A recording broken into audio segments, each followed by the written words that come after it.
My name is Isabella. I am 34 years old. I am married. My husband's name is Marcus.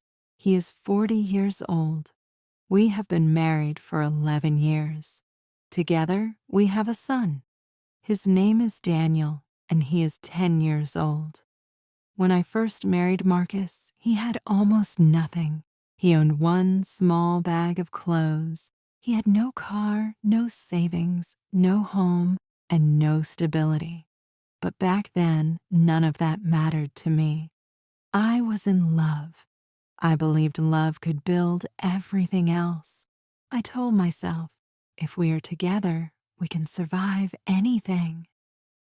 In the beginning, we lived in tiny rented apartments, sometimes one bedroom, sometimes just a studio with walls so thin we could hear every noise from the neighbors.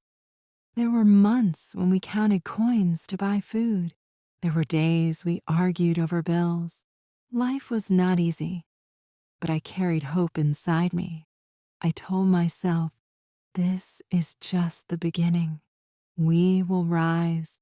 We will have a better life. I worked hard, really hard. I studied at night after long shifts during the day. I took extra courses. I never stopped learning. I refused to give up. Slowly, my efforts paid off. I got a good job in an international company. Today, I earn $9,000 a month. I am proud because I know every cent came from my sweat, my tears, my endless nights of sacrifice. 5 years ago, I bought our first house with a loan in my name. It wasn't fancy, but it was ours. Later, I bought a family car. With time, life became easier. We had stability, we had comfort. But one thing never changed: Marcus. Marcus still works in construction. Some months he has a job, some months he doesn't. When he works, he earns around $4,800. When he doesn't, he brings home nothing. That is not the worst part. The worst part is that Marcus does not care. He does not care about me. He does not care about our son. He does not care about our future. When he has money, he does not save. He does not plan. Instead, he spends it recklessly on nights out, on drinking, and worst of all, on other women. Yes, other women. It is like he has two faces. At home, he is distant, cold, and careless. But outside, he is charming. He is polite to strangers. People in the neighborhood say, Marcus is such a respectful man. But they do not know what I know. They do not see what I see. They do not hear the lies I hear. I know where he goes. I know he books hotels. I know he spends on women while I stay up at night balancing bills, thinking how to pay the mortgage, the car loan, the groceries, the school fees. Everything we have, I built with my own hands, my own strength. And yet, Marcus lives as if life is a game, as if responsibility does not exist. His mother makes it worse. She has never supported me. From the beginning, she said, you have a job. You have money. It is your duty to take care of my son. She whispers, poison. She tells Marcus, your wife earns well. Why should you worry? Let her pay the rent. Let her pay the bills. Let her feed you. That's what she's there for. And when I got my last promotion, do you know what she said? She told Marcus, if Isabella is moving up at work, maybe she has another man helping her. She even tells my son Daniel bad things about me. She tells him, your mother cares more about her office than about you. Your mother thinks she is better than everyone else. My poor boy listens, and I can see the confusion in his innocent eyes. Sometimes he asks me, Mom, why does Grandma say you don't love Dad? My heart breaks. I fight with Marcus almost every day. I tell him, I am tired. I am exhausted. I cannot carry everything alone. But he shrugs, or worse, he leaves the house and disappears for nights. 5 months ago, things became unbearable. Marcus met another woman. She's older than him, but she's rich. He started seeing her openly. He came home one night, looked me in the eyes, and said words I will never forget. Leave the house if you want.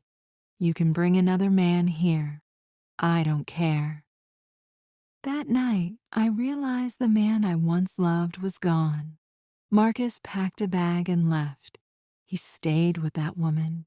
Days turned into weeks, weeks into months. My son cried himself to sleep sometimes, asking, "Why doesn't Dad come home?" I had no answers. I just held him and whispered, "It's not your fault. Never think it's your fault." And then, suddenly, a few days ago, Marcus came back. He stood at our door looking thinner, older, desperate. His voice was soft when he said, "Isabella, I made a mistake. Please forgive me. Let me come back. I am sorry. Sorry." Such a small word, such a powerless word compared to the storms he created in my life. I remembered everything, the endless nights alone, the humiliation, the lies, the betrayal, the poison his mother spread, the way he left without care. I looked at him and thought, does he deserve another chance? I looked at my son. He is innocent. He deserves a good father. But does he deserve this kind of father? A man who abandons his family, who spends on other women, who shows no respect? That night, I sat in my room alone. I stared at the walls I paid for, the furniture I bought, the home I created with my own strength. I thought about my life, 11 years of sacrifice, of carrying a man who never carried me. And then it became clear. I can live alone. I can raise my son. I can give him everything he needs. I do not need a man who does not respect me. I do not need to beg for love. I do not need to explain my worth. I took a deep breath. I stood up. I felt something inside me shift. I knew my decision. I will choose myself. Because love without respect is nothing. Because a partner without loyalty is not a partner. Because a husband who abandons you is no husband at all. I will choose peace over pain. I will choose dignity over humiliation. I will choose strength over weakness. I will choose myself, always. And I hope anyone who hears my story remembers this. Respect yourself. Never stay with someone who does not value you. If you like this story, please like, comment, share, and subscribe.